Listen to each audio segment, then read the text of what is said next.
What is up, money team? Quick recap video for the last weekend's picks. I'm just gonna go quickly over these as it was quite a lot of bets, 20 to be exact. So let's get into the CDL picks. First onto the annoying losses section. First one, Toronto minus 2.5 handicap versus Vegas. Toronto were up 2-0 in the control while being up 2-0 in the series, and then started trolling in the control and then got comebacked. Nothing else to say here really. NYSL minus 1.5 versus Boston.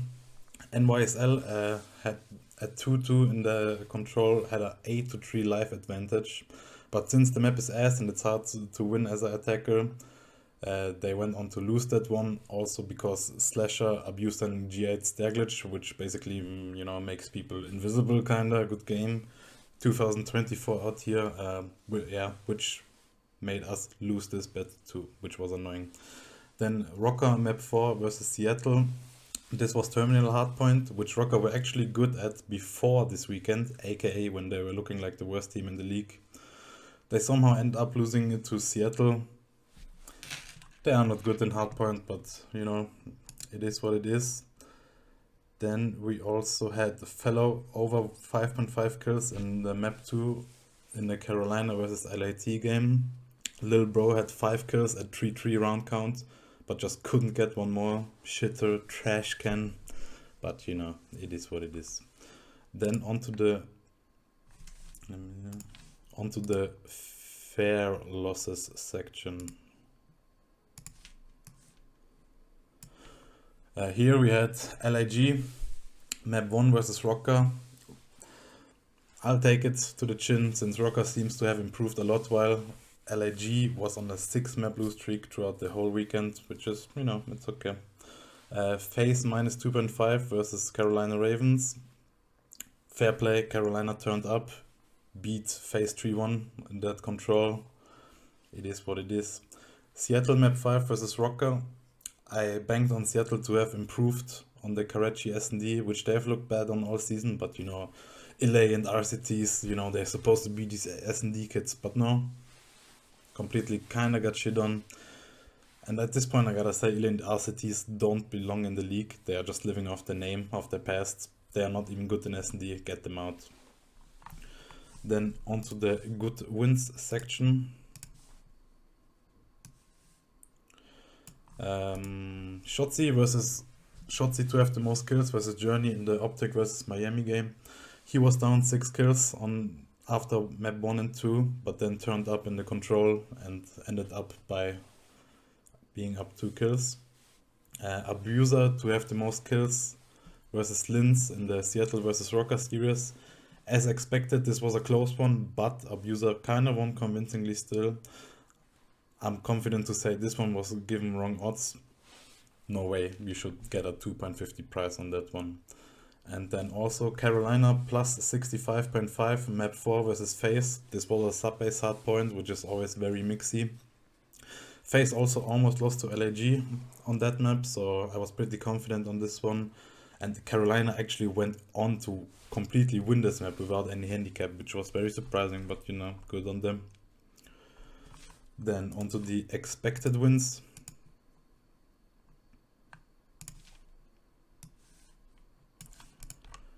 Toronto map 1 versus NYSL. Toronto is probably the best hardpoint team in the game. They absolutely smoked NYSL here. I can only see FaZe squaring up in hardpoints against Toronto, to be honest, as expected. Miami map 2 versus LAG. Anyone who watched this who knows what's up. They were up 5-2 and then nearly got comebacked somehow, even though they're so good in SD. But Vikul saved this one with a 1v2 ninja defuse at 5-5. LIG trolled the hell out of that, but we take it. Like I said, I still expected this one to be easy. They nearly got comebacked, still went on to win. Toronto minus 50.5 versus on map 4 versus Vegas. This one was very free too. Toronto are yet to give a team more than 150 points in Karachi hardpoint, and then when they're playing a team like Vegas, free on that one. FaZe minus 1.5 versus map 5 versus Carolina. Carolina had a good run in this game, but at the end of the day, it's FaZe, you know, they're not going to lose on map 5 versus Carolina. They will be taking care of business. This was an easy max bet here to win. Then Sip to have the most kills versus Priester in the NYSL versus Boston series. This was a no-brainer. Sip is like top 3 ARs in the game, and then versus somebody like Priester in a kill matchup, taking this one 10 out of 10 times. And Sip also to have over 6.5 kills on map 2 in the same game, even though this one was kind of close, since he got the last needed kill in the last round while Kismet was defusing, I think. But I still wasn't really worried about that one throughout the game. Like I said, Sip is amazing at this game, so yeah. And then the last expected win was Shotzi, under 7.5 kills, map 2 versus FaZe in the Optic versus FaZe game.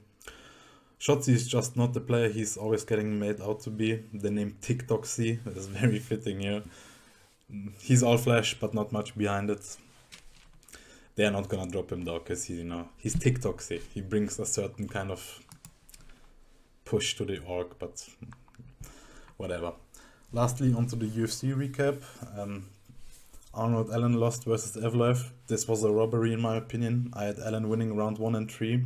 Takedowns only matter if the striking exchanges are even, according to the rule set, which it wasn't in round 1. Evloev still got round 1 for his chain wrestling, which he did absolutely 0 with. And in my opinion, Allen did more damage in round 1 and 3. This was a robbery. But it is what it is. It'd be like that sometimes in the UFC. Pennington versus Silva over 3.5 rounds. Oh my god, this was a boring one. Easy win as expected, but I nearly fell asleep. Get them the fuck out. This is a title fight? Nah, bruh. Nah, get Amanda Nunes back in here. I can't. This was unwatchable. And anyways, on the last UFC pick was Strickland to win and over 1.5 rounds versus Duplessis. This one felt so good after Strickland won round 1 because, Strickland was expected to probably lose the first 2 rounds since Duplessis always starts so quick and strong. So Strickland won round 1. I was like, oh my god, very good. Oh my god, Strickland. Oh my god, America, freedom. But no. And honestly, I know a lot of people claim robbery here. But to be honest, going into the 5th round, I also had Rickers winning round 2, 3, and 4. I would love to claim robbery here, of course, to, make up for this pick going wrong. But it is what it is. It was a very close fight though. It was a banger and this definitely needs a rematch. With no way in hell should Izzy or Hamzat get this title shot against Rickers. That would be absolute BS. Well, whatever. This weekend was 11-9 overall. It was fucking 1 unit profit only. It is what it is though. Elmao. This weekend definitely had the potential to go sideways with all the upsets in the CDL. So it's all good. Green numbers, we take it. Big weekend ahead with the first LAN matches of the season in the CDL. Major 1 is starting on Thursday. Sadly no UFC this weekend, but we got a lot of CDL games to bet on, boys. So that is it for my recap. See you guys on Wednesday for the picks video. And until then, the money team is out.